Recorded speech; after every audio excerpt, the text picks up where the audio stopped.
Bonjour tout le monde. Dans cette deuxième vidéo sur le TK511, on va parler de la programmation. Donc je vais vous parler de la programmation manuelle à partir du poste, comment rentrer des fréquences.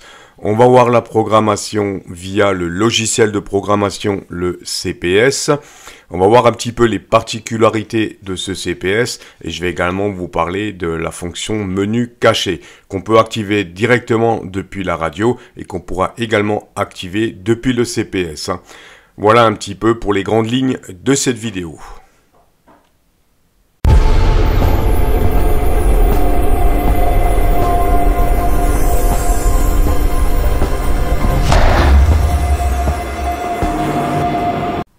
On commence tout de suite par la programmation manuelle, donc on va rentrer dans un premier temps une fréquence simplex, sans CTSS, sans code, sans rien, juste une fréquence simplex pour vous montrer, et une fréquence relais avec le shift.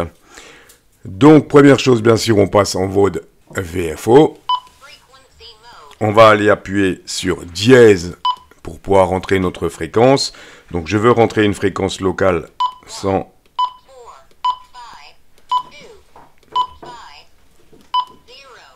Là, il y a encore le shift d'activer, donc je vais dans le menu 2.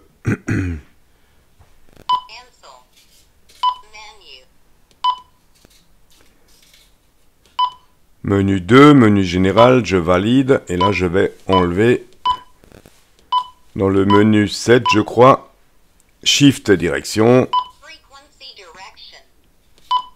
off. Voilà, je ressors. Donc là, je suis bien repassé en fréquence simplex. À partir de là, j'appuie prolonger sur la touche 8. Et je vais le sauvegarder dans le canal 2. Voilà, canal 2. Et il ne me reste plus qu'à appuyer sur menu pour mémoriser cette fréquence. Voilà pour le canal simplex. Et on passe tout de suite à la fréquence relais. Donc la fréquence relais, le principe est exactement le même. Je repasse donc en mode VFO. Dièse. Donc je rentre la fréquence d'écoute, la fréquence de sortie du relais.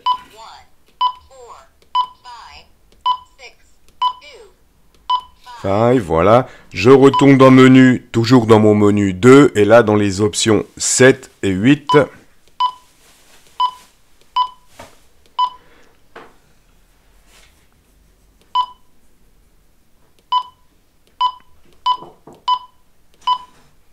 Non. Voilà. Menu 2, je valide. Et dans les options 7 et 8. Donc, je réactive mon shift en moins. Voilà. Menu. On continue. Donc, sur le 8. Le menu 8. Offset. Moins 600, menu 8, dans le menu 2, c'est un peu compliqué à dire comme ça, hachi. Je valide le moins 600, et quand je reviens, j'ai donc mon offset qui est validé ici. À partir de là, toujours pareil, touche prolongée sur le 8, et je le sauvegarde dans le canal 1, tout simplement. Donc quand je repasse en mode mémoire, j'ai bien mes deux canaux, comme on le voit, le 1 et le 2. Voilà pour la programmation manuelle, j'espère que j'ai été assez clair, Hachi. Donc ça peut paraître un petit peu compliqué comme ça, mais pour ceux qui ont l'habitude du Quansheng, ça reste vraiment simple. Quansheng, Baofeng, je crois que ça reste les mêmes principes. Voilà pour la programmation manuelle. Je vais encore vous montrer, avant de passer au CPS, l'activation du fameux menu caché sur ce TK11. Donc, ce menu caché, ne vous amusez pas à bidouiller dedans. Je l'ai déjà dit dans la première vidéo. Ce menu est là pour, à titre informatif, on va dire. Mais ne vous amusez pas à bidouiller dans ce menu. Voilà, si vous vous amusez à faire des bricolages dans ce menu, je ne suis en aucun cas responsable. Donc, pour l'activation de ce menu, on va appuyer la touche PTT1 et la touche SK1 qui est juste en dessous. On éteint le poste. On appuie ces deux touches simultanément et on rallume notre écran.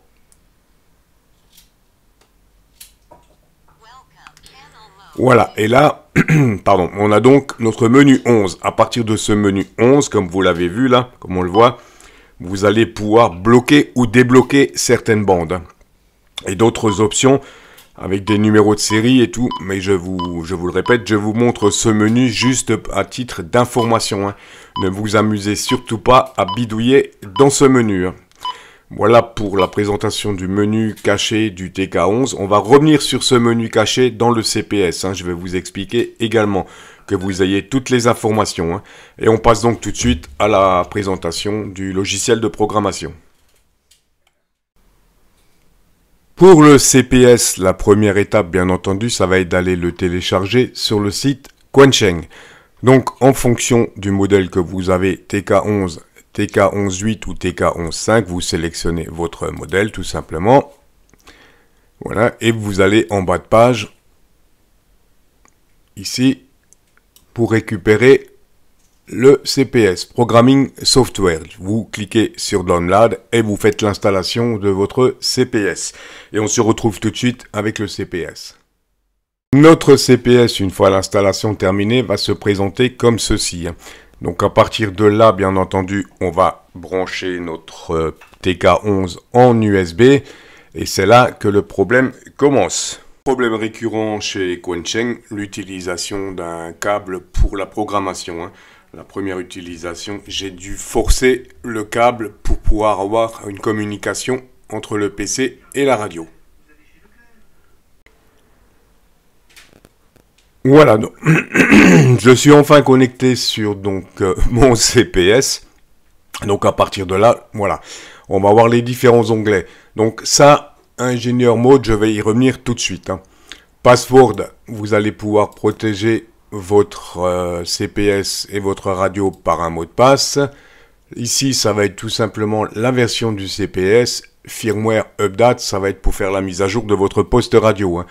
Une fois qu'il y aura une mise à jour disponible, la mise à jour se fera via le CPS.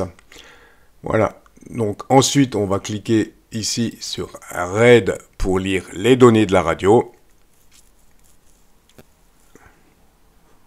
Voilà. À partir de là, on a nos canaux qui s'affichent. Donc là, comme vous le voyez, on a les deux canaux que j'ai déjà rentrés. Et à partir d'ici, vous allez tout simplement pouvoir rajouter toutes les fréquences que vous voulez. Hein. Donc comme vous le voyez, on va cliquer ici. Voilà, Channel 6. Donc la fréquence d'émission, la fréquence de réception, la largeur de bande, la puissance, la scan list à laquelle vous voulez l'attribuer, le mode FM, s'il y a un reverse ou pas, etc. S'il y a un code CTSS. Bref, ça reste une programmation de canal assez simple. Voilà pour la programmation des canaux. Ici, vous aurez donc les scan lists que vous allez pouvoir modifier pour y ajouter différentes fréquences. Voilà, comme vous le voyez. Donc, scan list 1, je peux y rajouter les canaux que je veux. Il suffit de les glisser tout simplement. Hein. Donc, je peux renommer ma scan list, la nommer par exemple VHF et y mettre mes canaux VHF. Hein. Je peux créer une scan list PMR pour y mettre les canaux PMR, etc. Hein. Voilà, DTMF, 5 tons, tout ça, je ne vais pas trop m'étendre dessus. Ici, on a l'onglet FM qui va nous permettre d'enregistrer directement des fréquences pour la radio FM. Voilà, VFO, donc ça, ce sont les fameuses bandes qu'on a pré-enregistrées dans notre radio. Ici, on a tout ce qui touche NOAA, donc ça, je ne vais pas m'étendre dessus non plus, étant donné qu'on n'a pas accès, je vous l'ai déjà dit, au bulletin météo. Hein. Voilà donc un petit peu pour le CPS qui reste assez basique. Donc ici, en cliquant sur le General Setting, on va retrouver tous les paramètres de base. Hein. Donc l'onglet Power On avec le logo de démarrage. Bouton ici, vous allez donc pouvoir attribuer les fonctions que vous voulez aux deux touches de fonction SK1 et SK2. Je vous montre toutes les fonctions qu'on peut attribuer. Donc, voilà. Alarme, scan, moniteur, power select ou rien du tout, hein, au choix. Hein. Général, vous retrouvez les paramètres de réglage de votre radio, donc le Vox, le gain micro, les Roger Beep, le scan mode, l'alarme, etc. Canal, donc tous les réglages des deux VFO, VFO-A, VFO-B. FM pour la radio FM. VFO bande setting, donc on revient toujours à ces fameuses bandes, à ces 13 bandes qu'on a enregistrées dans notre poste. Donc ici vous voyez qu'on ne peut à rien toucher, tout est bloqué.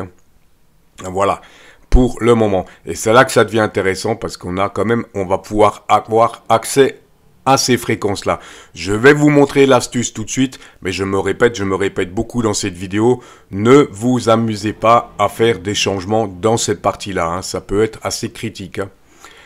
Donc, comme on le voit ici, tout est bridé, donc pour accéder à cette version, on va tout simplement cliquer ici sur Ingénieur Mode.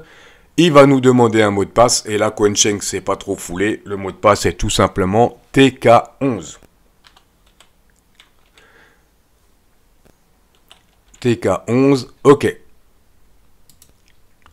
OK, succès. Maintenant, donc, on vient de voir qu'on a ici un nouveau menu qui vient d'apparaître. Comme on le voit, Hide paramètres. Donc, à partir de là, vous cliquez et vous pouvez modifier ce que vous voulez. Mais je vous le répète, encore une fois, ne touchez pas trop à ces paramètres si vous ne savez pas ce que vous faites. Donc, ça, c'est le menu caché qui vient d'apparaître. Et là, tout à l'heure, on était en mode firmware General Setting en mode VFO bande. Voilà, et là, vous voyez qu'à partir de maintenant, on a accès à toutes ces bandes. Vous pouvez décocher ou cocher toutes ces bandes et modifier les fréquences de réception, fréquences d'émission. Voilà.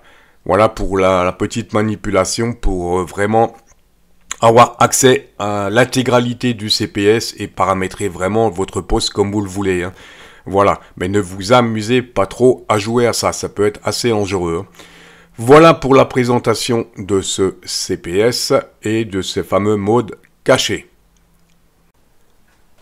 Une fois votre programmation terminée, une fois que vous avez rentré tous vos canaux, tous vos paramètres, il ne vous restera plus qu'à cliquer ici pour envoyer donc toutes vos données vers la radio. Donc l'icône ici, ça sera comme on l'a vu pour lire les données, l'icône ici pour envoyer vos données vers la radio, toute votre programmation.